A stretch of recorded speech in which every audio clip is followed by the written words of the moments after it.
বাংলায় স্বাস্থ্যবান সরকার তৈরির জন্য ঢেলে ভোট দিয়েছে মানুষ। এবার মানুষ চিন্তিত তার স্বাস্থ্য নিয়ে। এতদিন রাজ্যে চলছিল স্বাস্থ্যসাথী, কিন্তু নির্বাচনী প্রতিশ্রুতি মতো সরকার যুক্ত হয়েছে আয়ুষ্মান ভারত স্কিমের সঙ্গে। কি বাড়তি আছে আয়ুষ্মান ভারতে, কি নেই যা ছিল মমতার স্বাস্থ্যসাথীতে? দুই প্রকল্পের খুঁটিনাটি নিয়ে দেখুন আমাদের প্রতিবেদন।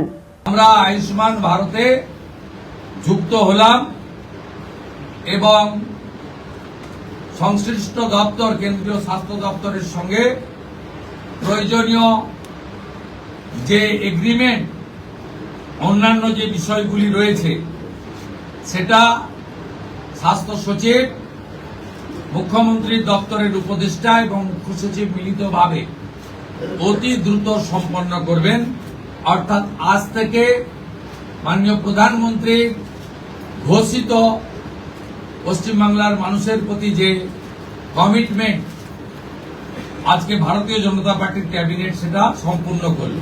কারোর চলছে ডায়ালিসিস, কারোর সামনের মাসেই অপারেশনের ডেট।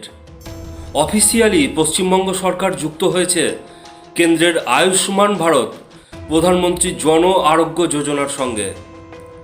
রাজ্যে এত বছর ধরে চলছিল মমতার স্বাস্থ্যসাথী প্রকল্প।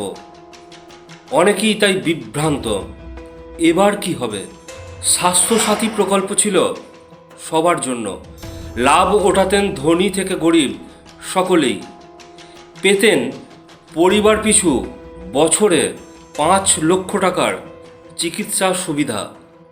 আয়ুষ্মান ভারত দেশব্যাপী চালু হয় 2018 সাল থেকে।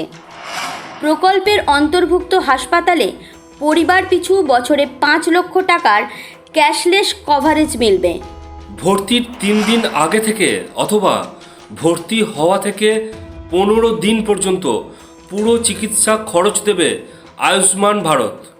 এবার বড় প্রশ্ন, কারা পাবেন আয়ুষ্মান ভারতের ID card? Socio economic and caste census 2011 অনুযায়ী যারা গরিব বলে চিহ্নিত তারাই পাবেন আয়ুষ্মান ভারত কার্ড, অর্থাৎ তারাই যোগ্য।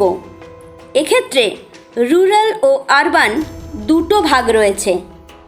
এছাড়াও যাদের বয়স 70 বা তার বেশি, তাদের ক্ষেত্রে কোনো রকম আর্থিক শ্রেণী বিবেচনা না করে দেওয়া হবে আয়ুষ্মান ভারতের কার্ড। কিভাবে করবেন আবেদন? কমন সার্ভিস সেন্টার CSC অথবা আয়ুষ্মান ভারতের অ্যাপ থেকে রেজিস্ট্রেশন করা যাবে। রেজিস্ট্রেশন করতে হলে কি কি ডকুমেন্টস লাগবে?